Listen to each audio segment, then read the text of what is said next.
This weekend, much talked about TrackMania Grand League is starting, and one of the 16 champions who will attend is my guest today. He will talk about his expectations for that event, the event in general, and TrackMania in general. But first and foremost, the most in questions of them all, B1ts, how are you, man? Well, I'm great. Thanks for asking. How about you? Yeah, I'm really great. The two podcasts back to back can it be any better than that? I know.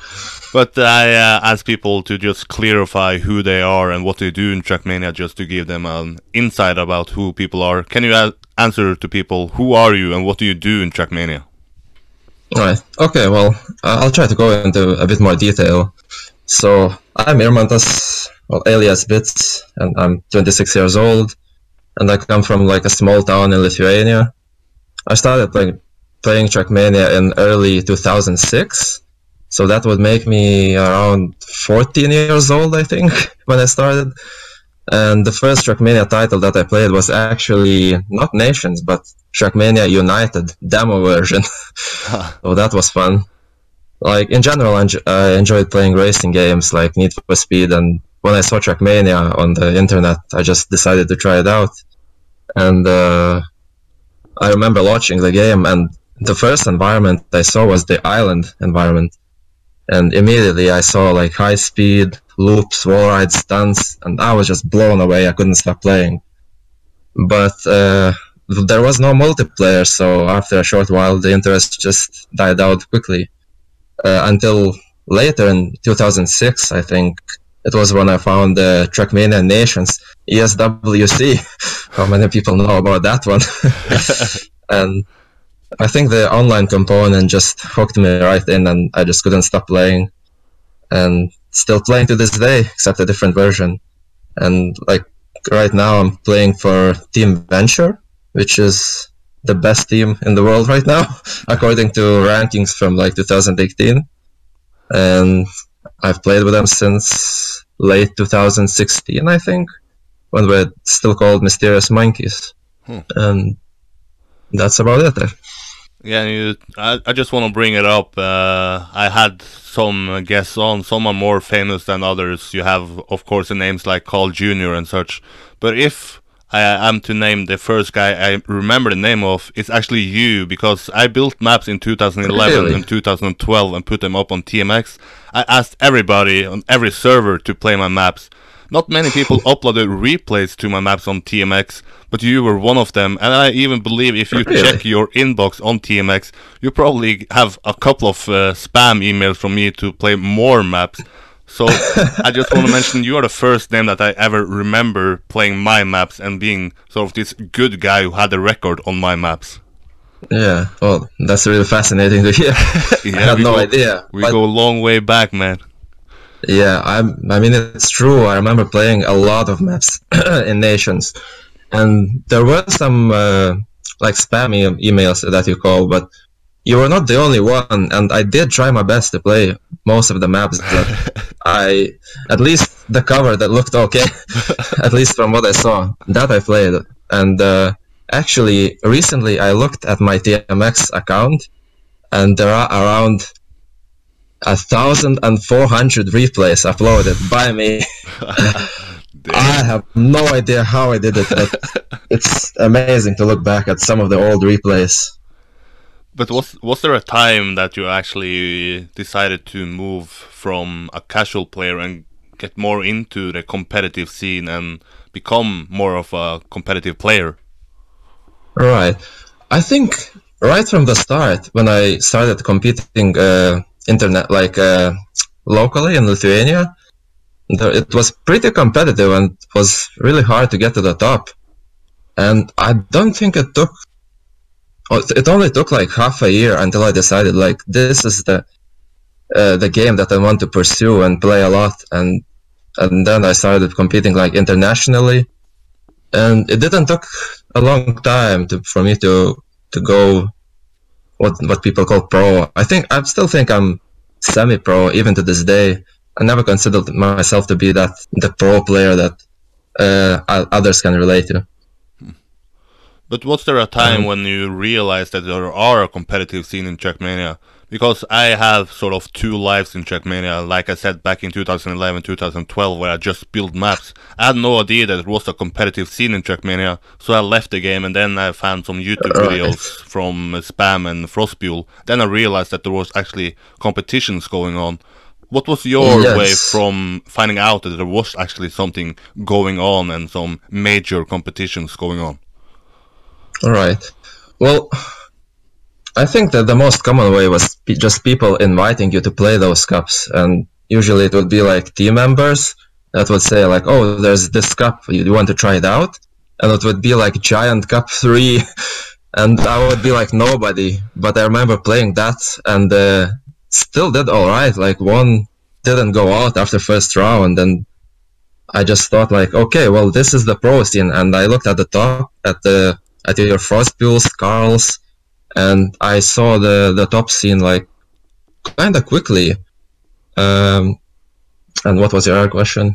Like how you transitioned from it and how you found out about the esports scene in right. TrackMania. Well, I think it's simply by experience, by playing those kind of tournaments. I mean, I didn't play the ESWCs, if you will, but I did watch them, and it was so exciting to watch the top players and being ahead and like having someone to strive for. Looking at the top, I think it was the motivator, and I think right from the start, I like 1 year in, I would say, I was very into the competitive scene and trying to compete at some certain level, maybe not at the top, but just to compete, to have fun. Huh. And you talk about teams and that you're now in Team Venture. What was your first experience and first interaction with playing in a team, and how did that go? Oof. Well, that's a long time ago. Well, to begin with, I think it would be, of course, a Lithuanian team. And one of the first ones that pops up right in my mind, it was International Tech, or ITech. And it was like the best Lithuanian players. And then we actually started competing internationally, like ESL, STC, or whatever it was called at the time. And I think that was the first one, but then I started moving out to more international teams. And let me think, I think the first one was maybe Screwdriver, the German squad, and then they were renamed to DAC SP, which is still active to this day, I think. Yeah, so those were the teams that I started playing in the early like 2008, 2009. And I mean, there were a couple of others that in between that I can't quite remember, but the main one that I joined in 2010, and it's still my favorite team to this day, even after playing all this time with Venture. It would be Team Infused. Like, I just had a blast with those guys. Like, I'd like to give a shout out to J Nemesis, or Rusky, Juma, Nilos, the old guys, Alex from France, who's not playing anymore, unfortunately. Like, those guys, just being in TeamSpeak with them, because TeamSpeak was still the main, the voice application at the time. We would sit in TeamSpeak like every day and just cracking jokes non-stop. So it was really fascinating. And I still remember a lot of those conversations to this day. And I mean, afterwards, pretty much it was the end of TMNF, because TM2 started to rise and all the investment went to that, and all the lands and everything went to TrackMania 2. So I think at that time I pretty much stopped playing, just started like hunting on TMX and things like that, but no competitions. So you would say that the entrance of the TrackMania 2 demotivated you, and sort of see the competitive scene move, you were not moving together with it and decided to stick or to TMNF?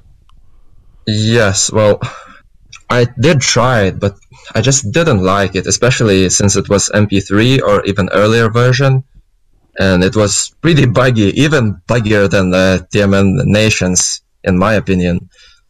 So at that time, I really didn't enjoy it, and there was a clear split between players choosing to stay in nations and others moving to more or less the competitive scene, moving to TM2. And I think the one component is simply because it was free to play, and maybe people didn't want to buy the stadium version. I'm not sure about it.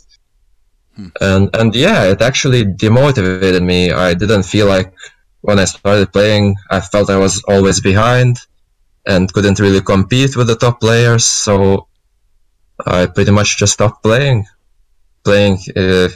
in between some tournaments, some TMMs maybe that still existed in TMNF.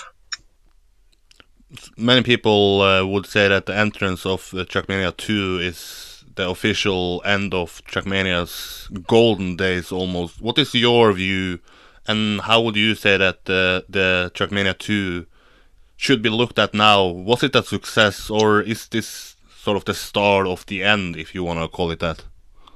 Right. Well, at the start of TM2, it was definitely looking grim, because at the same time, Nations was starting to die out slowly. There was definitely less interest from other players, and you could see it gradually go down, and I think that's the main reason why people just started migrating over to TrackMania 2. And of course, it helped that Nadeo pushed some of lands like ESWC into TM2, so it was motivating to go over there. But I think it gradually started to gain traction, and I don't know, I think ever since the MP4 update, it really started like a new life, if you want. And especially with Softy coming in with those new tournaments, and of course the Wraither, can't forget him. I think the game is definitely trying to sort of start a new life, if you will, and it's definitely gaining a lot of traction right now. We still have TrackMania Nations Forever up and running, and I don't know if the official numbers, but you might say that that player base is even bigger and more active than TrackMania 2. What is your view on having two different games still running and having communities split into different games? Is the best option just to close down the TrackMania Nations Forever, so the players who still want to play TrackMania is now forced to move over to the more focused game in TrackMania 2? Alright, well, it's definitely a tricky topic, because I'm a fan of both games. I will be honest, because I still play Nations and TM2 at the same time, and to me they're two different games, and it would really be a shame if, say, Nations just got completely removed, if you can say that. Just because Nations is not only the stadium environment, it contains also the United environment, so there's 7 in total. And there's still a massive community playing those, so you can't just force them to move over to stadium. I think you can win over people to move to TM2 just with good advertisement, good tournaments, and I think people are starting to gradually move towards that direction, but there are still a lot of people who still enjoy playing either Nations or United environments, and they just don't see the point of moving to something that they don't have that much experience in, or they don't see the benefit of playing it. And yeah, I'm not sure what was your question again. I mean, it was ultimately if we should close down at least let's say the stadium version of TrackMania Nations Forever. Yeah, sorry about that, but I don't think so. Like, it's just such a big community that you can't just close it down. It's like, I think you can compare it with the CSGO and CS 1.6. I'm pretty sure there's a bunch of people still playing 1.6, and if Valve were to remove it, it would really not help them. I don't think they would just simply move to CSGO, and I think it's similar with Nations and TM2 in that regard. Yeah. So I wouldn't want it removed, personally. And how did you come back from that let's say, break and then regain motivation, and now, let's say, I want to focus more on competitions, I want to get into the competitive scene again. How was that way back? Right, so I would say until I joined Maimo, I was just casually playing with decent teams. I think it was Big Rip, Lioncast, and some others in between that I did play the ESL tournaments or something like that. But I didn't take it seriously, like, since I joined Maimo. I don't think I took it like a pro, as you would say. I just took it like a casual, and just as long as we have fun, have a good team, have a good time, I would keep playing. And I think it's until ever since like I joined Maimo, I really tried to step it up, and just because the team was so sick, it was so hard to keep up with those players, and I didn't want to be the last one in the rounds. And how did you actually get into Maimo? How was the road and the process of being recruited into that team? Actually, I was invited by some of the old buddies from BX3, which I didn't mention, that I joined after Infused. So those were some Portuguese guys that I don't think are actually playing anymore, but they simply invited me to join this team, like it was before with Lioncast and the Grip, so I would join just maybe for one tournament to have fun. And it just turned out the team was really good, and we were achieving good results. And we just kept improving and improving, and I sort of started to like it, and just kept putting more and more time and getting more and more serious. And yeah, it was just simply an invitation. I was playing probably League of Legends or Counter-Strike at the time, and I simply got invited, and that was it. People just knew me as I guess, as some cool guy from older teams, and we just kept playing. And ever since then. You said that Venture is the best team looking at rankings, and they was voted the team of the year at the TrackMania Awards. How would you place yourself in the squad? Because it's the best squad in TrackMania. Right. Well, that's not an easy question, but I think, well, I definitely put myself at the bottom of the stack. That's for sure. Because just if you look at the top players, then I really struggle to keep behind them in matches. And I mean, it's always subjective. I think you can go with many different like criteria for that. I think I'm at the bottom half, but I'm not sure where exactly. I think that's all I could speculate. You'd have to ask my teammates about that. What do you think? Self-evaluating is not easy. Let me ask you this then: who is the best players, and who do you see as the main reason why Venture is the best team in TrackMania? Right. Well, a big reason I think it has to be Dutchy, just because he's really fast and really consistent, especially in matches. I think that's the part that really blows me away. The fact that he not only drives fast times, but he does them in a match, and he usually does like PBs in matches. It was same for Dexter when he was still with us in Maimo, but right now he's not here. So I think it's definitely Dutchy, and you have to mention Wag and Zykos, especially Wag, who is just a monster when he wants to put the effort in training. I think like he has some of the world records that are pretty much unbeatable to this day, and when he has the motivation, he can be like the best player in the game. I think, like among the Pax and Carl Jr. and the guys, I mean, god damn it, I lost the train of thought. Yeah, I mean, last year at the prediction show for 2018, I actually predicted Vagenched to be the breakthrough player of the year, because I also think he has some unleashed potential. If he just gets serious in, let's say, these solo tournaments, people will see how good that player really is. Right.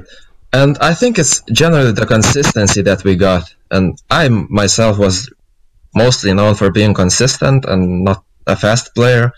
Same for other guys like Scary, he's always very consistent. Pretty much all the guys, there's no real weak link, if you can say that. We are all like good players in our own regards. And if you compare it to someone like, it was at the time Team Expert, who had definitely the best players. And I think the latest example was TMM, where maybe they didn't have the full motivation or full lineup going, but it was definitely a crazy match, and I think it was won just because of our consistency and not because of our quick times or anything. We talk about teams, and the TrackMania Masters Team Cups is coming up. You are playing in the Grand League as well. How much will you play in the Team Cup now that you are part of the Grand League as well? Well, it's unfortunate to say, but it doesn't seem like there will be time to play TMM for me, which is, I think, my most favorite tournament, to be honest. Just because it's more casual and shorter maps, and there's always close fights. It's always nice to watch the top level matches. And unfortunately, I don't think I can even participate. Maybe there will be some stages that I'll play a map or two, but until the end of the Grand League, or how it's now called, I don't think I'll be playing much. Who do you see winning the TrackMania Masters Team Cup? Oh, well, there's so many candidates just because it's, again, the easier maps, and you have to say that the most consistent team will win. And among the candidates, well, definitely Venture. And I think M&M has a decent chance. But well, my personal opinion is that Elementaries has the biggest chance to win, just of their explosive potential and the that they got. And I'm not sure about the other teams. Who else is there? I'm sure there will be upsets. Yes, Runtime is definitely a good candidate, but they seem to always struggle in the later stages, which is unfortunate because they're such a good team. But maybe they'll upset this year, and we'll see about that. Anyone could win of those top teams. It will depend on the motivation and the maps, I think, and the day. Yeah, let's get into the most juicy topic of them all and the main reason why you're here, the TrackMania Grand League. And before, for people that might not know, it's the TrackMania Champions League. If you start off with the period before the event itself was announced and the format was known, what did you expect was going to be announced, and what event did you have in mind? Do you mean before the qualifications? Like as before it was announced, anything was released, like, yeah, before the qualifications. Well, I didn't think much of it. I didn't expect it to be such a big thing, actually. I just thought it was another interesting cup, if you could say that, and I wasn't really paying that much attention to it. But then, I think the first time that it came out, I immediately registered, because I knew I would forget later, or would just too late. So when I saw there was 6 regions, I thought I had no chance, just because there were so many good players from those regions. It's just a shame that so few registered. You got Russia, Ukraine, that you can mention 10 players at least who can at least compete with me and others. But it ended up being with just 6 players in the qualifier. And it was only me and Kavi who were fighting for the actual spot. And I mean, I didn't really put that big of a priority over it, just because I expected to play a tournament like TMM and maybe some other tournament. So what did I think of it initially? Well, I didn't think much, to be honest. I just thought it was just another tournament, and when I saw it was with the Nadeo support, it kind of piqued my interest, but that was about it. I just wanted to see more before I invested more time in it. And yeah, you talk about these 6 regions, and you actually said that you expected to have a hard time qualifying. Is there any Indeed. names that you would mention as the main favorite for your region who didn't register? Well, to begin with, it would be my countryman Colby, who's improved so much lately, and I think he's definitely beat me over the years. And I think he would have had a great chance, but I don't know why he didn't register. I was waiting for him to, and it's unfortunate. And from other regions, well, there's plenty of good Russian players and Ukrainian players. There's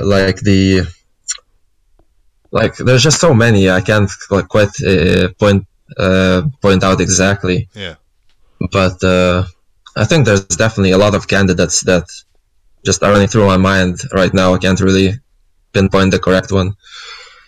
But after you made it into the qualifying, and now you are one of the 16 players, what is your overall view as one of the players who actually made it into the Champions League, or now the Grand League? And then we see new maps coming out, Discord blowing up. What is your point of view from, let's say, we can start off with the maps if you want to get into that. What is your point of view there? Yeah, there's just so much to break down, so I guess we can start with the maps. Or, I guess before that, I should begin with the story that we kind of left more or less in the dark after the qualifiers, and we didn't know much about the cup even after qualifying. So I just wanted to talk to Hillis about it and have him explain how it's gonna go and other things among that. So I messaged him before doing this podcast so I could get more information, and basically he just replied with a French message. So I didn't know what to think about that. I don't know if you thought that since I was in Venture that, oh, he knows the lay of the land. So, but I mean, later on he said it was a mistake, and he basically told me to ask Softy about all these issues I had, just because I was really skeptical at the start, and I needed some clarification about all these things.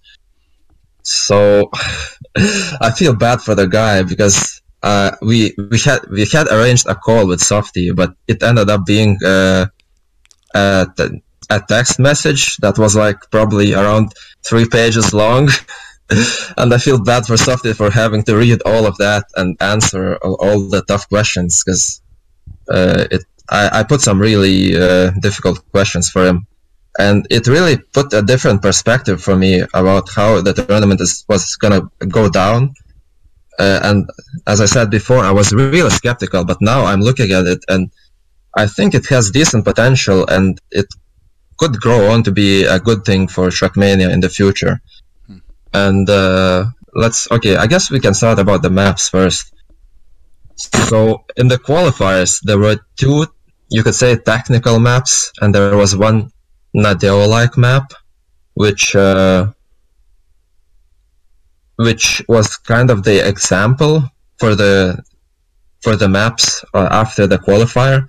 So now we pretty much have these 5 Nadeo style maps, which was one of the issues I brought up, that people qualified on basically playing 2 tech maps, and now instead they have to play this different style, and I didn't really see how that was appropriate. But they did address it, and they said that this is gonna be fixed, and the map style is gonna go back to being more tech-wise or technical. And since it's just a beta season and things are bound to change, that I shouldn't put that much emphasis on these issues. And what's the next issue you would like to bring up? I can let you sort of be the driver here, because you had some questions that you wanted to address to the organizers. What were the biggest questions that you had, and did you get some answers to those questions? Okay, well, if I could quickly bring up my document.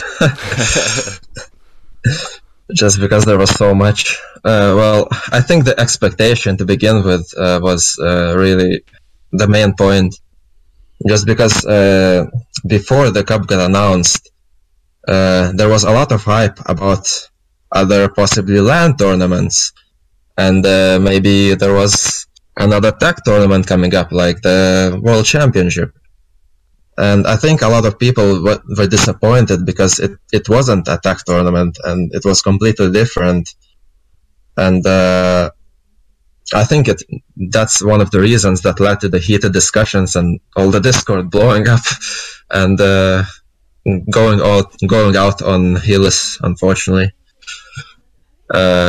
So I guess from that one we can move on to, I think my biggest reason that I saw for why some of the top players refused to play this or refused to try to qualify for this, and it was the fact that there will be clashes with another tournaments like the TMM, and there will be a LAN of Gaming Winterfest, which also clashes with this Grand League. And especially from my team, the most players actually said they wouldn't even try just because they want to play in the LAN or they want to play TMM, and they felt it was really disrespectful that Softy tried to replace the TMM with the Grand League. And I discussed this with Softy pretty in depth, and we ended up sort of agreeing to disagree on this topic, just because I think the main points that he brought up, even on your podcast, was the fact that he doesn't see tech as sort of the future of TrackMania 2, and I think I disagree on that point, just because tech was like the main driver of how many years, I don't even know, but pretty much since the start of TrackMania, it was the main mode that everyone geared towards, and there was a lot of skill in playing technical maps and tournaments, and people just enjoy to watch them. And people are really susceptible to switching to different styles. They just don't want it. And I think, well, how should I say? It's not really, to me, it's not really great that Softy put Grand League in front of TMM and Gamers Winterfest and possibly other tournaments coming up. But I did get an insight from him which really changed my perspective and made me understand why he did it. So I think I can touch on that because he allowed me to say this publicly. It's basically the fact that he didn't appreciate the other tournaments being like ESL and TMM and some of the other ones.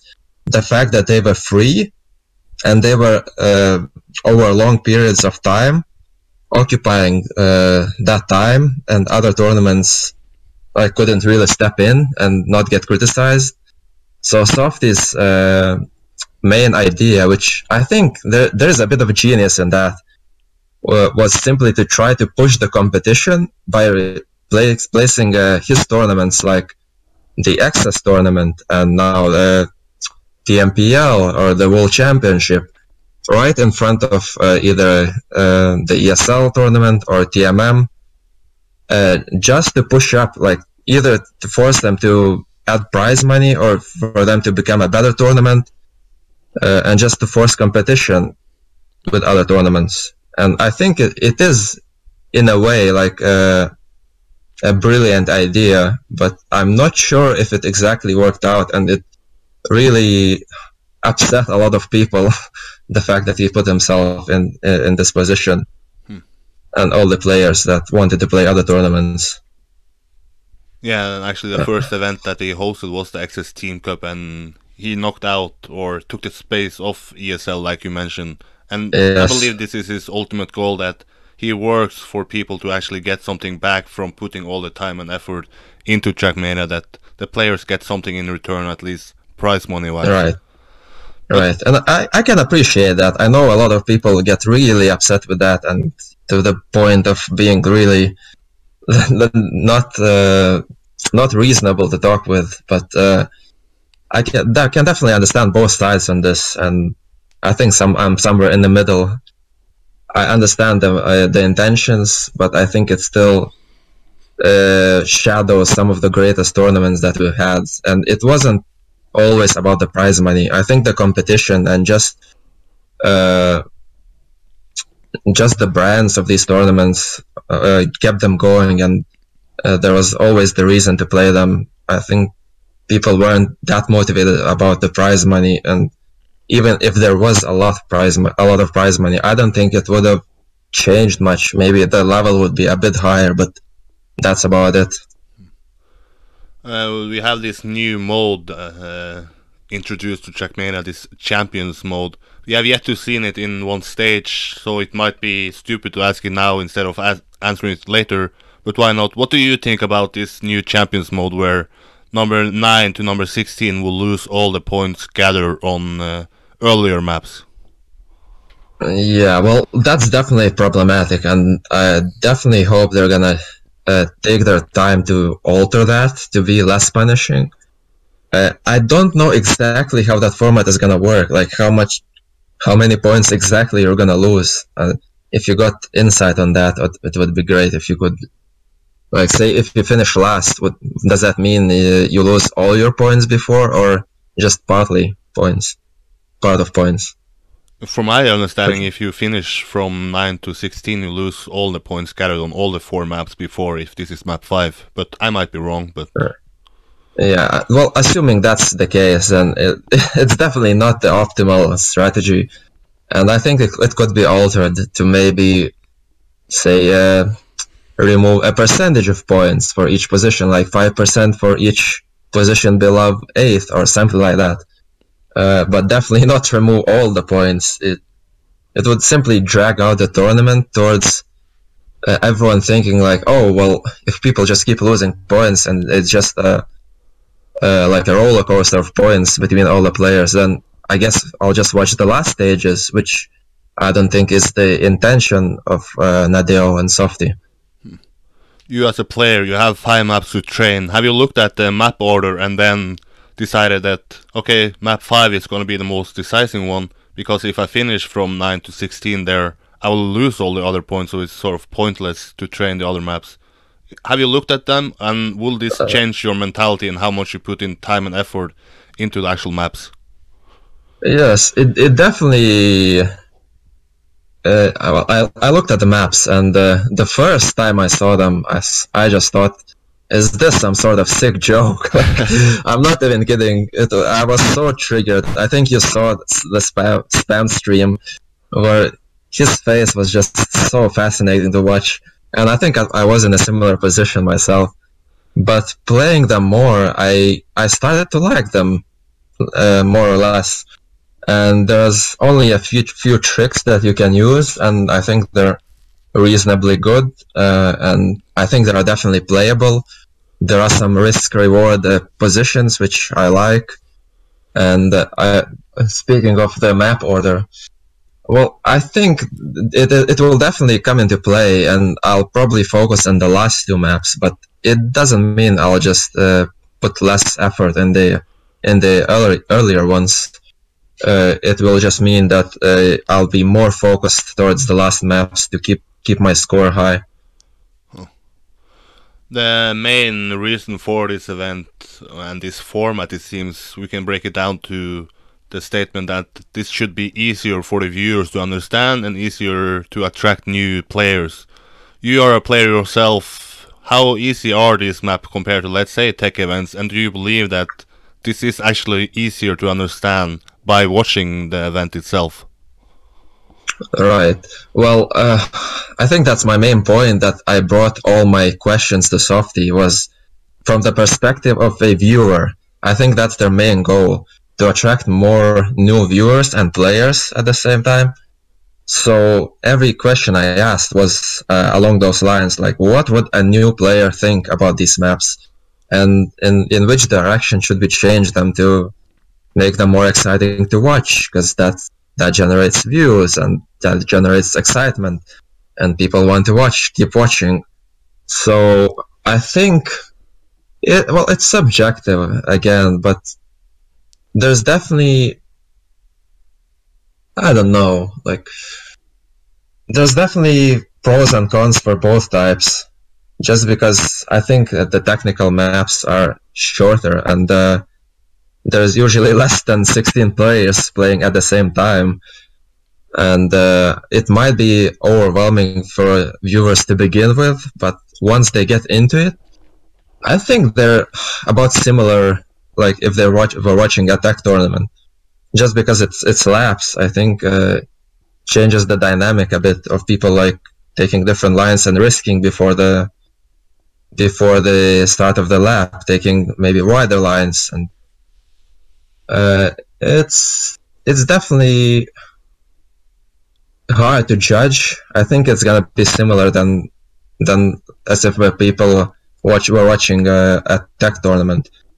It may be slightly easier for new viewers, let's put it that way.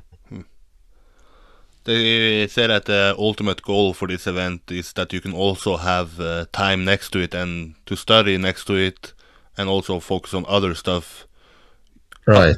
Instead of, like, let's say the TrackMania Pro League where players had to play during weekdays and had to play many events. Do you think that this is a good way of actually attracting new viewers, because now they can basically just join on a Sunday and then they see 1.5 hours of TrackMania play instead of having to watch, let's say, 3 hours every weekday? Yeah, well, I think it will definitely help, but the main, like one of the main points I brought to Softy was the fact that I think you need to make these tournaments or these stages every week, and 2 weeks kind of ruins the excitement. Just because if people watch it once on one Sunday and then another Sunday and the next Sunday, I think it just gets stuck in the brain that, oh, it's Sunday, it's time to watch the MCL. And if there is no TMCL, then I think it might like ruin the, I don't know what's the word. People will simply forget about the cup and maybe not watch it. Yeah, I would suggest that it's a good idea if it's every Sunday, like the TTCs is on Thursday. People know that's a fact that, okay, Thursdays TTC is taking place. If TrackMania Grand League now can take, let's say, Sundays, I believe they have to do it weekly to get that into people's brain. Yeah, almost every day there's one tournament currently that you can relate to, and it happens almost every week, and I think people just get used to it quickly and they don't forget about it. And it's the same with the Grand League. I think they could, if they did it every week, it would help the tournament overall. Looking at the other 16 champions, is there any player that sticks out to you as the front runner for winning this beta season? Well, it's really hard to say. Like, the thing is, if I didn't know the maps will change more to technical maps, I wouldn't put someone like Kappa in the first position like others did. I think he's an amazingly fast player on technical maps, but on other styles, like including wall rides, jumps, and dirt parts, I don't think he would have. He would be able to keep up with the likes of Carl Jr. or Bran, who are fascinating on all styles pretty much. And if I look at the list, I think those would be my top 2 players that I expect to finish at the top. That would be Bran and Carl Jr. Not sure if in which order. Maybe I would even put Carl Jr. in the first position just because of his experience, and I'm banking on the fact that he's going to be motivated to win this. And if he's not motivated enough, I'll give it to Bran. But it's such a wild... There's so many good players that I think in the middle field, it's impossible to call who's going to be close to these guys. So if I had to say, I'd say maybe Carl Jr., Bran, and let's put Kappa at third The funny thing about this event is that you actually see some new faces like yourself. You have, of course, the names that you mentioned, Bren, Carl Jr., and then you also have Pack and Spam, who has attended to offline events. If you look Right. at all the other players, not mentioning those I already mentioned, who do you think is the guy who will surprise most people in this event? There's definitely a few names that I could pinpoint to. I think one of them is definitely Scrappy. He can be fast when he wants to be, and if he puts in the time, then I definitely think he has the capacity to get to top 3 at least. And speaking of Pack and Spam, again, Pack is also, well, he's not a wild card. He's expected to be at the top, but I would put him maybe behind the top 3. Maybe he can surprise me. I don't know. I'm not sure about his motivations lately. And out of the remaining ones, Spam is always the more consistent one, and he wouldn't be. It wouldn't be surprising if he got better position than people expected. And the other players, we got Sky, Danik B, Dunste, Z-Burst, Macy, Roland, and Cap, and Papu. So all these players have the surprising potential, but if I had to pick one more, it would be Roland. Because that guy is just, I don't know if he's a human. But the amount of time he puts in these other maps and the amount of time he puts into Nadeo maps especially, it's just so incredible to watch. And he's been motivated ever since the qualification map was released, so I expect him to be really at the top. But, well, time will tell. Yeah. You're now part of this season, and it actually is a long season. It will last until May. Let's say that if you get in a scenario where this top 8 only gets the points and you see yourself at the bottoms, would you be able to motivate yourself until the end of May, or would you then start focusing on other events such as, let's say, a potential final in the TrackMania Masters Team Cup?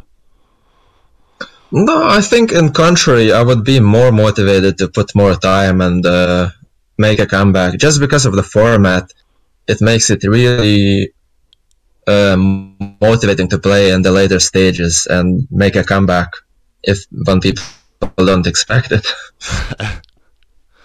And I don't. Well, I'm expecting well, you didn't ask it, but I guess I'll answer. I'm not expecting to be in the bottom, to be honest. I think I have a decent chance to be in the top 8. I wouldn't go much higher. I would say top 6 is my optimistic goal, but we'll see how it plays out, because it's so dependent on the last stages. It's really hard to tell, and there could be many more changes to come, so it's hard to say. There is a playoffs plan for this event, but yet to be announced. Will you attend to any playoffs if that takes place? And let's say, do you want to prepare for an offline event by going to Gaming Winterfest or Grimm's Assembly? Right. Well, I don't think I'll be going to Gaming's Winterfest just because the slots for our team have already been taken. Not sure about GA yet. If we make it to playoffs and if there is time, some of the matches have 2-week gap, so if there's a good time in between those matches, then maybe I could join the Venture guys to play a match in the playoffs. But I think our team is so incredibly good, and now that we have the new recruits who joined us, I think it's really hard to even get to play a map, to be honest, just because there's so many good players. So I don't think I will play, but we'll see how time will tell. Do you have any final thoughts about the TrackMania Grand League before we can move over to, let's say, TrackMania in general? Well, let me think for a second.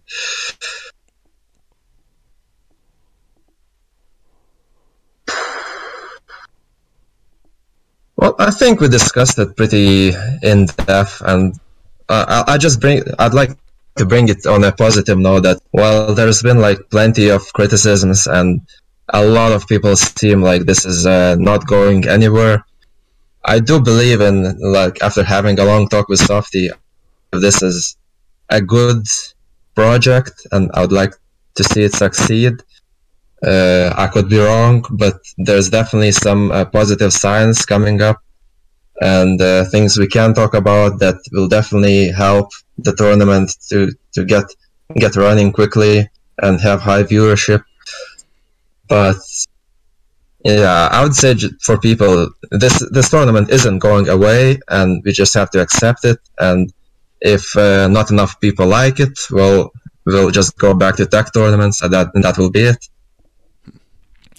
Talking about the TrackMania Grand League and the influence it has in TrackMania, that also leaves the question, is TrackMania moving forward, or is we close to, let's say, an official end and the game going down? Alright, well, the game, in my opinion, is definitely gaining traction back again, and it's increasing in popularity, I would say. But it's such a wild west currently that it's really hard to say because of these new tournaments, and it seems like people have to choose now what they want to play, and there's a little separation between the styles of tech and the Grand League. So it'll be interesting to say, and if enough new players join, then I think it has a bright future. But well, time will tell. I wouldn't want to speculate that much. For me, it definitely has a bright future. If you are to give Nadeo any advice to move the game forward, and let's take the TrackMania Grand League out of this, just TrackMania in general, what will your main tips be and the things that you want to see implemented in TrackMania? Well, I think the main point is simply not the lack of communication has been the issue in the past, and now they're trying to fix it. But I think they need to talk a lot more with the players and the tournament organizers, and to try to reach agreements with a lot of topics that need to be like discussed, and especially talk to the experienced people that are in the scene, that have attended many LANs, and they might know a thing or two what might bring viewership. And yeah, that would be my main point, just a lot more communication with the right people, let's put it that way, because everyone has an opinion, but some opinions are more valuable than the casual player, as you would say. Yeah, that's 100% correct.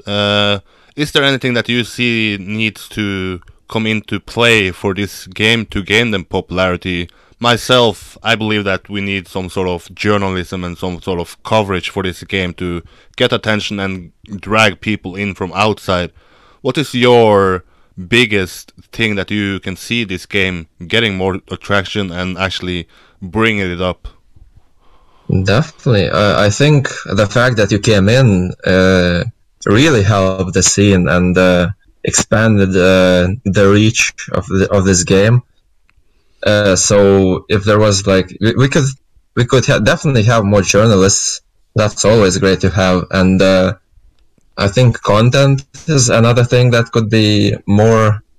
There could be more of content, and apart from that, it's hard to say. I guess it's just dependent of how much Nadeo is willing to help the game grow. But would you say that attendance at more offline events and getting the coverage there is more needed, or should it be more market online and people to actually buy the game key themselves and then play it? Well, the offline tournaments are definitely the exciting part it's more exciting than online tournaments. I am certain of that. And I definitely think the focus should be on the offline events, but it's just organizing offline events. It's not easy, and it's not cheap to organize them. So I understand why there's so few of them. But if I had to pick like one direction, I would definitely say focus more on having good offline tournaments, so more people and more coverage, especially journalists giving interviews, and more coverage in general surely helps the scene. I said that you, being one of the 16 champions, can have a good year this year, but looking at the other players, is there any guy that is going under the radar and that might surprise people this year and show up as one of the best players when we sum up 2019? Oh, you mean in general? Yeah, like a player that might stick out and be remembered for having a good year this year. I think the first person that comes right into my mind is Dexter, who's already at a very high level, but I think even the most recent events, especially man versus man, yeah, he was just such a beast. It was really such an incredible match against Kappa. It was really fascinating to watch, and I think he's always slowly climbed up the ladder, and I think he's so close to the top that he can feel it, and there's definitely gonna be enough motivation to push towards being one of the best players, and he might have an incredible year overall. And especially if he decides to attend a LAN tournament, that's where it could show his true potential. I also like to bring up this question about who is the greatest player of all time. When I ask people, they differ if they care about it or have a strong opinion about it. Some have a really strong opinion, some really don't care. What is your view on it? Who is the best player of all time? Well, here we go. I definitely have a controversial opinion on that. Oh boy. Because I haven't really heard anyone address this guy like I think he should be recognized. And then it would be Karjan from way back. Even I think ever since he rose up, and especially since he played the LAN in China. Oh, I can't remember what it was called. Yeah, but World ever Cyber since Games. then, yeah, World Cyber Games 2009, and that match, and ever since then, he was just such an amazing player in terms of being probably the fastest player in the game at the time, and even moving forward, he still has some of the times are nowhere near to be beaten to this day. Just the fact that he's so fast, and you would think that being fast wasn't enough, but he actually was really consistent in matches as well. One of the other guys that I would bring up would be Frostbull, who was also just had a great attitude towards the game and a really like pro mentality from the get-go. He was always winning tournaments, putting in the time, putting in the hours, and I was actually a fan of Frostbull before I knew who Karjan was, but after I saw him like winning against Frostbull 1v1, and just after that doing all those insane times, I think he's one of the best players we've ever seen. And if you look at this older replays, I think no one can beat them even to this day. And I think he's definitely underrated and not talked about to this day. And in fact, I think if he was playing TM2, he would be definitely among the Carl Juniors and the like. But he decided for some reason to stick to TrackMania Nations forever, even today. So you base your opinion about who is actually having the highest skill level we have ever seen, because if you look at just the pure amount of results from events, he only have those 3-4 in 2008, 2009. Because there's of course different opinions. Like I would definitely put Carl Jr. at the top just because he's still playing. But at the time, that was like the period I played most. It was definitely Karjan that showed off the most, and it just seemed like the guy was reached the maximum possible on most maps that he played, and I think that's the reason why I put him there. Huh. And of course, that's more talking about the nations than TM2. And about TM2, I would say if he was playing, I would still probably put him as the first guy among the Frost Bulls and the college juniors, who definitely deserve a spot there as well. And if you're looking at the current landscape and the current players, if there is a player at the moment who can maybe become the greatest of all time, who do you think is going to have the greatest TrackMania career from today and then in the future? If you follow the question. Yeah, I think I understood what you meant. And that's such a wild west when you think about it, because so much depends on the motivation of the players and how much they're willing to push themselves. Well, the recent candidate, which probably wouldn't be here if it wasn't for the Champions League, or sorry, for a World Championship. It's Kappa, and he's definitely looking on the rise and very hungry to be at the top of the scene. So he will definitely have a good year, but is anyone gonna surpass him? I'm not sure, to be honest. As I said, maybe Dexter will come close. Maybe Carl Jr. will put in enough time to compete with Kappa. Maybe Pac will push himself all in. But out of these players, it would be either, I think, Kappa or Dexter, who seem to be very motivated to be at the top. Huh. I'm running out of questions, but it feels like you have a lot of views about TrackMania in general. Is there some parts that you want to give more attention to? Some events, some stories, or some players? Well, I definitely forgot some of them if I had a story, but I guess I could briefly mention the fact that I still prefer playing Nations forever rather than TM2. Well, I guess currently with all the updates, I think it's 50-50 comparable, but there's definitely a part of me that wants to stay in Nations forever. But why is the players keep... Because some people say that the games are exactly the same, while others say they're completely different games.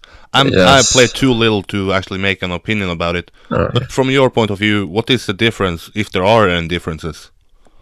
Well, it's definitely not the same game. There's definitely different lines for each game, or slightly different lines that you have to take in Nations rather than in TM2.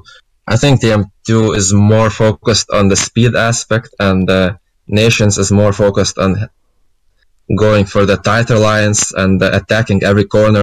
And I sort of like that approach, even though I'm more of a speed guy, and especially if you want to stay relevant in the rounds, that's what you should do. But I still prefer it for like many reasons. I think, well, there's many components. Like, first of all, I think there's just a nostalgic element in it, just because I grew up from pretty much nobody to a top player, and being part of all these great tournaments, and especially the community. The community was really amazing in TMNF, and just watching old replays and of yourself and top players like Karjan is just so satisfying. I think they are much better looking than in TM2. It looks like it's much harder to max out a good time on TrackMania 2, and I sort of like the fact of being able to max out a map on TMNF more. And I guess, well, another big thing is the bugs. That's a really big difference right now. Between the earlier versions like MP3, there wasn't much difference in terms of bugs, because both games were buggy in a similar way.